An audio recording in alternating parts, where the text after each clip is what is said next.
I guess our particular program, we don't require any additional beyond the basic letters of recommendation, CV, and the filled out application itself. So we usually don't have any problems with completed applications. I think the structure where they have to input each individual section of their CV into PhORCAS. So I usually scroll through that and just look at their CV that they wrote, say, in their Word document. So I often, as part of that CV, I look for structure, organization. There's a lot of features that you can pick out of a CV that are a little less intuitive. So it's not exactly what's written, but how it looks, where the errors are, were they careful in how they aligned everything, and paying attention to those small details. We do a supplemental questionnaire of 5 additional questions, and so sometimes that doesn't get attached. I know last year there were quite a few candidates that forgot to attach. Well, I don't know if they forgot, but it seemed like there was some sort of technical glitch. And so after you submit each CV, to make sure that all the attachments got attached appropriately, because some of the applicants, they emailed me right away after they submitted it saying it didn't submit and that they weren't able to open the document. And so they sent it by email, which was completely appropriate, and it showed that they were paying attention to detail and realized that those documents hadn't gone through correctly. So always double checking each and every one of your submissions. I don't have a problem with PhORCAS. It's okay. So this was an interesting question. I really like the PhORCAS system. I think that it's really easy to follow on our end. I really haven't had any real problems with it. I think that the largest part is that they have the students basically reproduce their CV in the application process, and all of that information is in the CV or in their letter of intent. So it's a little bit redundant in the application process, and we're really focusing on the CV, the letter of intent, and their transcripts and the letters of recommendation. So it can be a little thick at the beginning, and then you really have the meat in those sections that the students uploading. Some pitfalls I see with the PhORCAS system is that, I think PhORCAS has kind of like a set algorithm, maybe depending on the institution's requirements when it comes to application documents, about when the program is able to start reviewing documents in a applicant's file. And that can be kind of difficult because, usually earlier on when PhORCAS first opens up to the applicants, you'll start kind of see people start working on their applications, but because they're not complete, for example, due to letters recommendations haven't been submitted yet, which also, can be controlled only so much by the applicant themselves. And so that makes it so that the rest of their application is not really available for review. It'd be nice if the programs can start reviewing the applications even earlier, just because at the beginning there's usually more time, and then towards the end you get a huge influx of applications, within a week of the deadline. But it would have been nice to kind of start seeing the other components of it if we're just waiting for the letter recommendation, for example.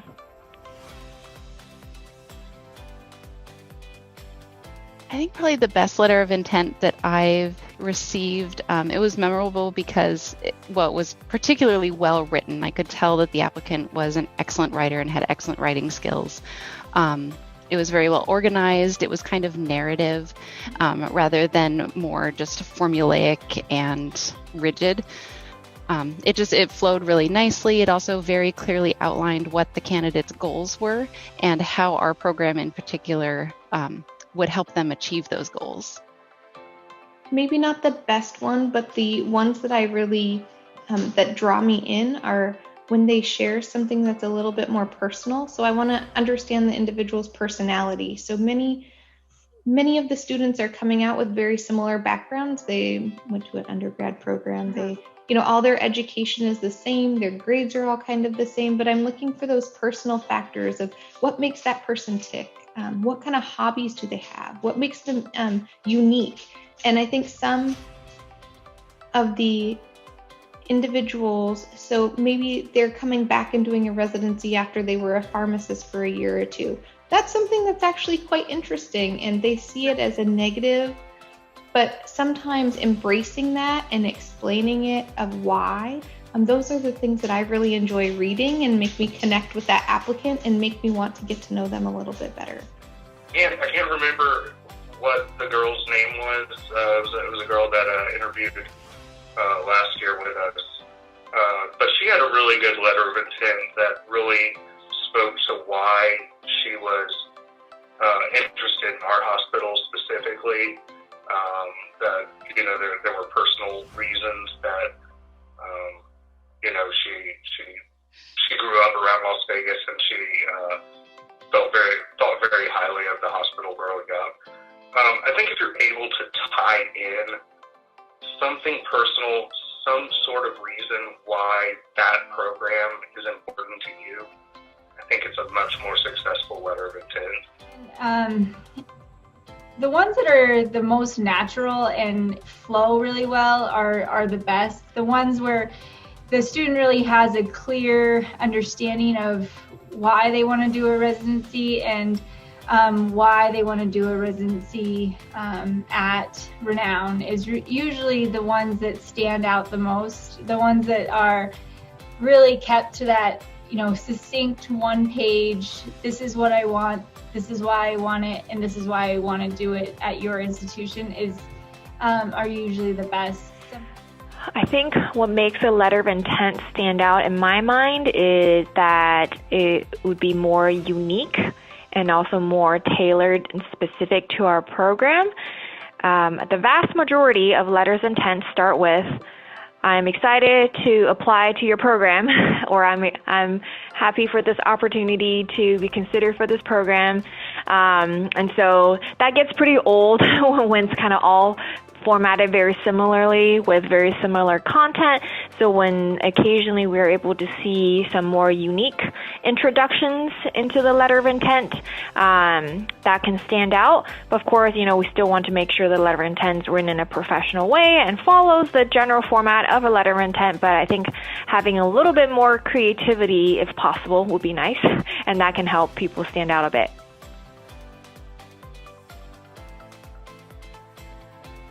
I think things that probably most people would think of, grammar issues, typos, again, just that attention to detail is really important. Also kind of the opposite of a good letter of intent, not clearly stating what your goals are in your future career and how our program specifically fits into those goals. It's very forgiving, but when they address it to the wrong person or to the wrong program, which nowadays, if you're applying to 10 programs, I get how it's very difficult to make each individual program unique. But I think it's really apparent that when those mistakes happen, or when you seem to have a very generic, non-specific letter of intent, that you don't necessarily care about us as an institution. It's more just about getting the residency. Which there is a piece of getting the residency, but we also want to look for somebody who's actually, talked to us or has reached out and really understands our institution. So I'll tell you the thing that annoys me the most. Sure. Is, for one, of course the spelling and grammar errors are just please don't do that in your letter of intent. But the thing that annoys me the most is when you see something that it seems like it's just copy and pasted from another letter of intent. And, what I always tell people is we don't offer psychiatry here, So if you tell me that your ultimate goal is to be a PGY2 in psychiatry, I'm moving on. Sometimes they become so wordy and have long stories in them, and it's really not the purpose of a letter of intent. So I really like a concise letter of intent. First one is when the letter of intent is directed to the wrong director. So I've had that a fair amount. So it's just hard to look over because you're like, I am not Dr. Thompson, but I'll continue to read, I guess. And then there's always sometimes problems with grammar or spelling, which seems almost impossible with all the word processing systems that we do have, but they can also be difficult to follow. And then the ones that are a little grating too, or just they have incorrect or just wrong information about our program, and or that their goals, they list out their goals and then they list out our program and they don't match, and so it just doesn't make a whole lot of sense. So those are the things that are kind of red flags of maybe this is just more of a stock letter that they've just filled in, and that becomes pretty obvious pretty quick.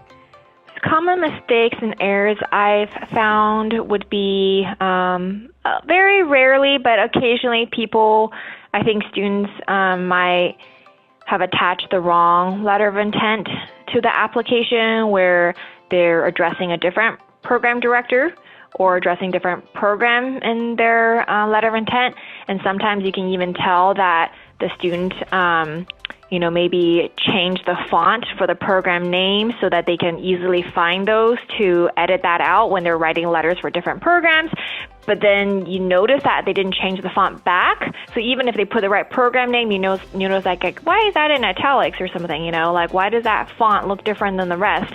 And so you can kind of tell that they were trying to have a template of sorts to do that, which I can understand. People are applying to a lot of different programs, and you want to streamline the process, but I think there could be more proofreading to make it more cohesive and less obvious.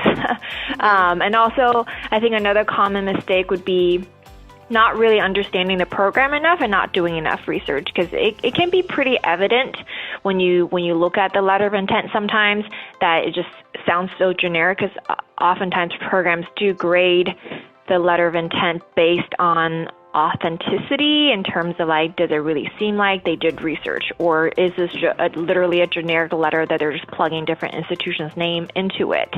For example, our institution doesn't offer, transplant services, but if the applicant is saying that, oh, I'm really interested in transplant, unless they specify that, hey, I'm just hoping to build a great foundation to hopefully eventually go into transplant for a PGY2, that's more explainable versus, well, why did you apply here if we don't even offer what you're looking for?